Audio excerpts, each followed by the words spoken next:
नमस्कार मित्रों, एसएससी अड्डा जीके में आपका बहुत बहुत स्वागत है। आइए आज हम पारिस्थितिकी तंत्र के विषय में पढ़ते हैं। यह सभी क्वेश्चंस परीक्षाओं के लिए महत्वपूर्ण हैं, जैसे कि UP TET, REET, H TET, सभी राज्यों की सभी परीक्षाओं में काफ़ी महत्वपूर्ण क्वेश्चंस ये रहते हैं। आप हमारे चैनल को लाइक, सब्सक्राइब और शेयर ज़रूर करें। साथ ही आप हमारा टेलीग्राम ग्रुप भी ज्वाइन करें, वहाँ से आपको पीडीएफ प्राप्त हो जाएंगी। आइए स्टार्ट कर लेते हैं।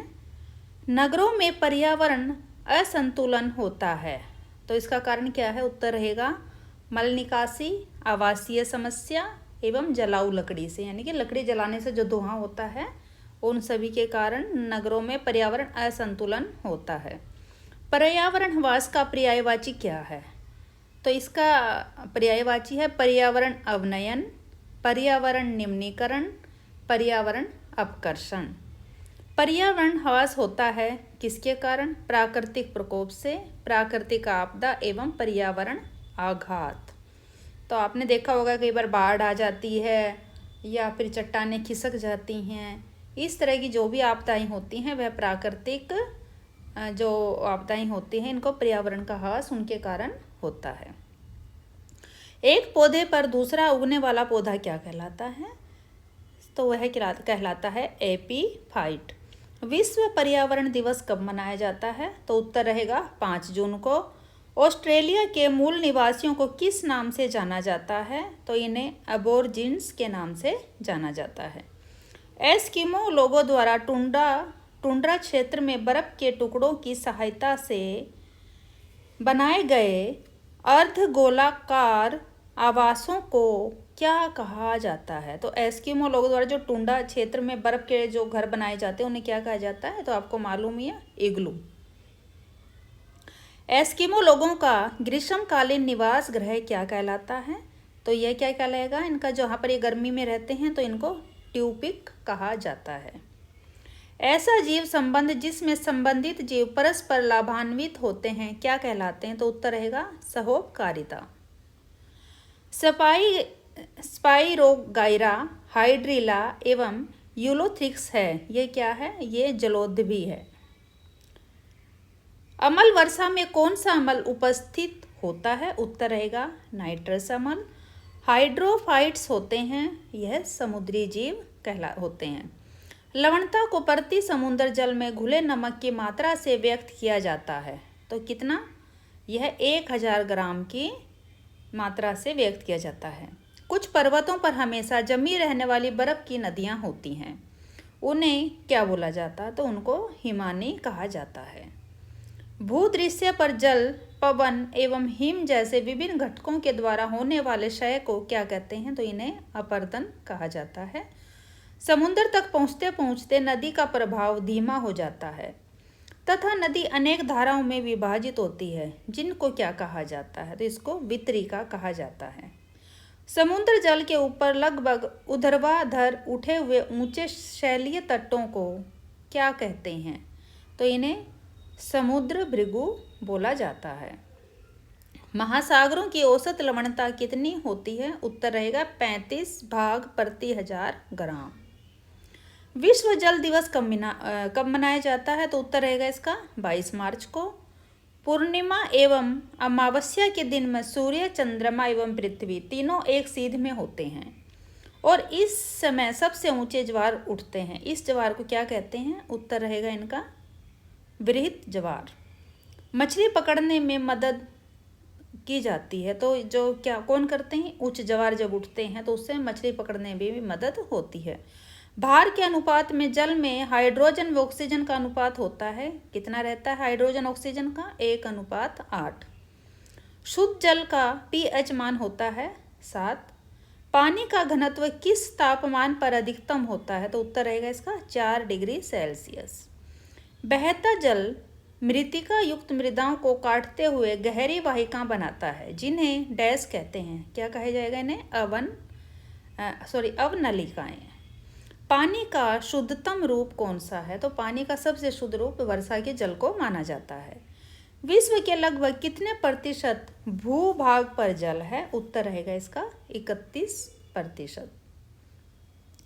मृत सागर क्या है? तो मृत सागर ऐसा सागर जो सभी महासागरों व सागरों से ज़्यादा नमकीन हो, वह मृत सागर कहलाता है, जिसमें ज़्यादा नमकीन पानी रहता है, खारा पानी होता है। पोटेशियम परमैंगनेट जल को क्या बना देता है? उत्तर रहेगा कीटाणु रहित। पक्षी अपनी गर्दन बहुत हिलाते हैं, इसका कारण है कि पक्षियों की पुतली घूम नहीं पाती। बिहार राज्य के लोगों के लिए मधुमक्खी पालन शुरू करने की सबसे अच्छी अवधि कौन सी होती है? उत्तर रहेगा अक्टूबर से दिसंबर महीना। कुछ पक्षी मानव की तुलना में 4 गुना अधिक दूरी तक देख सकते हैं। ये पक्षी हैं कौन कौन से? जैसे चील, बाज, गिद्ध, ये मानव की तुलना में 4 गुना अधिक दूरी तक देख सकते हैं। मांसपेशियों की सुचारू क्रिया के लिए डैश खनिज की पर्याप्त मात्रा में आवश्यकता होती है? तो किस चीज़ की? लोहा व आयोडीन की। पकाने से पहले चावल को अधिक मात्रा वाले पानी से कई बार धोने से क्या नष्ट हो जाता है? तो क्या नष्ट हो जाता है इसको कई बार धोने से? उत्तर रहेगा इसका जो प्रोटीन रहता है, वह चावल के अंदर प्रोटीन रहता है, उसकी सतही प्रोटीन खत्म हो जाता है, उसका प्रोटीन समाप्त होता है ज़्यादा धोने से। एक ही तरह की फसल बार बार उगाने और बहुत से रसायनों का उपयोग करने से मृदा पर क्या प्रभाव पड़ता है?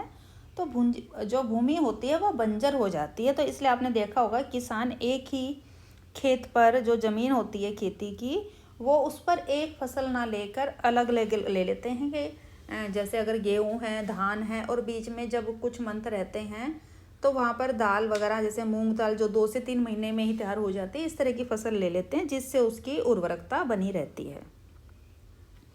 यह देखा गया है कि पाचन क्रिया बाहर की अपेक्षा अमाशय के अंदर अधिक तेजी से होती है।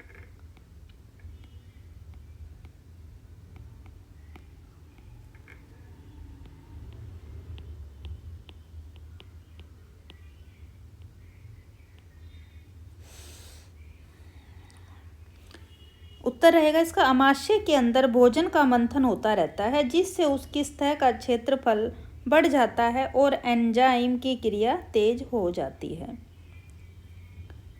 भारोत्तोलकों को प्राय ज़्यादा मांसपेशियां और बॉडी मास बनाने की आवश्यकता रहती है।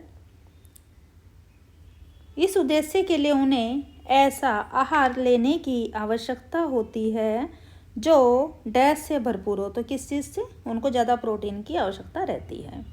एक किसान दानों को भूसे से अलग करना चाहता है। जिस प्रकार से यह किया जाता है वह प्रणाली क्या कहलाती है? उसको निष्पावन विधि कहते हैं। भोजन से हमें ऊर्जा प्राप्त होती है। इस ऊर्जा के लिए मुख्य रूप से भोजन का कौन सा अवयव उत्तरदायी रहता है? उत्तर रहेगा इसका वसा। दूध को पीने से पहले उबाल लेना चाहिए, क्योंकि उबालने से बहुत से रोगाणु नष्ट हो जाते हैं। विटामिन B1 की कमी से होने वाले रोग बेरी का प्रमुख लक्षण क्या है? उत्तर रहेगा अस्थियों का मुलायम होकर मुड़ जाना। अगर विटामिन B1 की कमी रहती है तो अस्थियां जो होती हैं वो यानी कि हड्डियां मुड़नी स्टार्ट हो जाती हैं, वो कमज़ोर पड़ जाती हैं। विटामिन C का रासायनिक नाम क्या है? उत्तर रहेगा एस्कॉर्बिक एसिड। अन्य समुद्र स्रोत होते हैं क्या? स्टार्च। अरक्तता किसकी कमी से होती है, यानी कि खून की कमी किस वजह से रहती है? उत्तर रहेगा इसका आयरन। भोजन का अनिवार्य अवयव क्या है? तो सबसे अनिवार्य जो जरूरी है इसका अवयव वो क्या रहेगा? हमें कार्बोहाइड्रेट। जिस भोजन में कार्बोहाइड्रेट, प्रोटीन, वसा, खनिज, लवण, विटामिन और जल आदि सभी समुचित अनुपात में हो तो उसे संतुलित भोजन कहते हैं।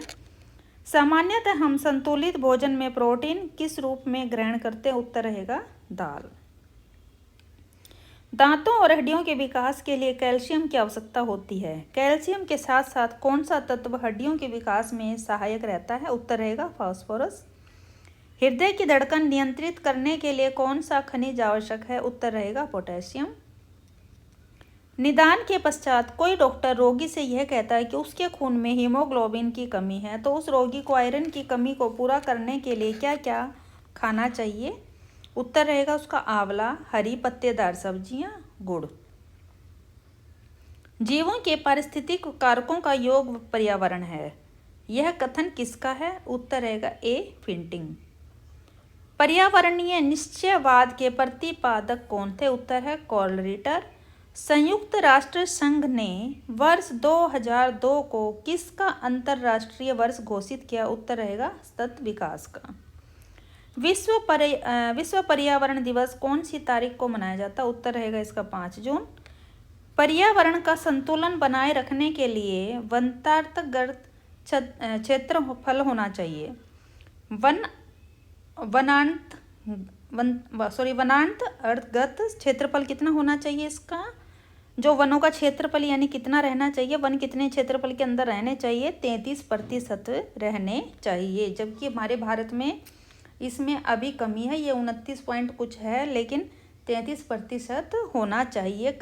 कल मैंने एक वीडियो डाला है, यह है अपना जो अपनी वन सर्वेक्षण रिपोर्ट 2022 से संबंधित है। 2021 का पूरा डाटा उसमें दिया गया है और यह रिपोर्ट 13 जनवरी 2022 को जारी की गई है। आप वह वीडियो जाकर देख सकते हैं।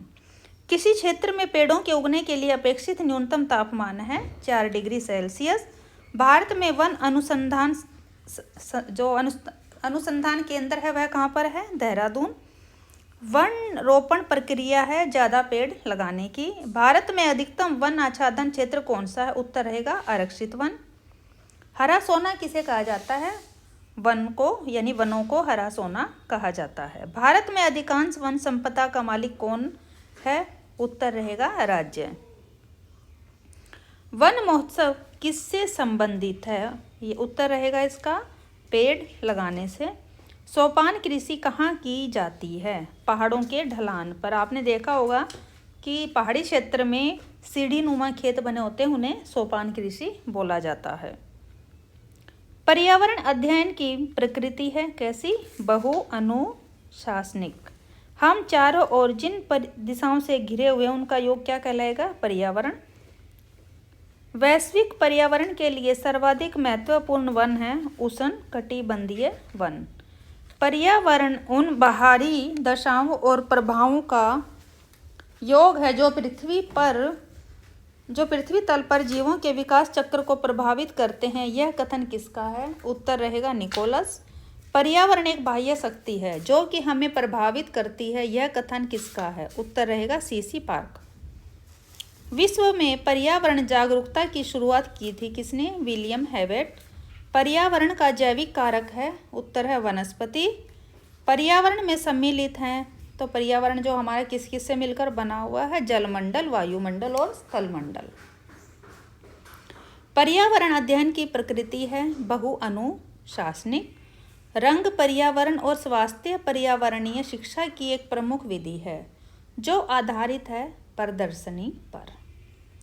पर्यावरण एक अविभाज्य समष्टि है जिनकी रचना होती है भौतिक, जैविक एवं सांस्कृतिक तत्वों वाले पारस्परिक क्रियाशील तंत्रों से। पर्यावरणीय निश्चयवाद के प्रतिपादक कौन है? उत्तर है कार्ल रिटर। प्रभावकारी दशाओं का वह संपूर्ण योग जिसमें जीव रहते हैं कहलाता है पर्यावरण। पर्यावरण के घटकों में आप किसे शामिल करेंगे? उत्तर है जल, वायु एवं मृदा या मिट्टी को। पर्यावरण के प्रमुख कारकों में निम्नलिखित में से कौन सा कारक सम्मिलित है? उत्तर है जलवायु, भौगोलिक स्थिति एवं वनस्पति। भौगोलिक अध्ययन में कितने प्रकार के पर्यावरण शामिल हैं? उत्तर है 2। पर्यावरण को ऊर्जा प्राप्त होती है किससे? सूर्य से। नेपेंथिस एक ऐसा पौधा है जो मेंढकों, कीड़ों मकोड़ों और चूहों जैसे छोटे जीवों को अपने अंदर फांस कर खा जाता है। हमारे देश में यह पौधा कहाँ पाया जाता है? उत्तर रहेगा मेघालय में। डैश के लिए मछली घर में हवा वाला पंप रखा जाता है, क्यों? अधिक ऑक्सीजन को पानी में घुलने के लिए। विश्व जैव विविधता संरक्षण से संबंधित है नगोया प्रोटोकॉल। सर्वाधिक जातिगत विविधता कहाँ पाई जाती है? उत्तर रहेगा विषुवत रेखीय सदाबहार वन। सबसे कम जैव विविधता किस महाद्वीप में पाई जाती है? उत्तर रहेगा अफ्रीका में। ग्रेट इंडियन बस्टर्ड है संकटग्रस्त जाति। साइलेंट वैली के चर्चित होने का कारण है? उत्तर रहेगा जैव विविधता। ओरण किसे कहते हैं? पवित्र वन को ओरण बोला जाता है। घाना पक्षी विहार किस राज्य में स्थित है? तो यह राजस्थान में स्थित है। फूलों की घाटी कहाँ स्थित है? उत्तर रहेगा इसका गढ़वाल के हिमालय में। धन्यवाद मित्रों, आप हमारे टेलीग्राम ग्रुप को ज्वाइन करें, वहाँ से आप फ्री PDF ले सकते हैं।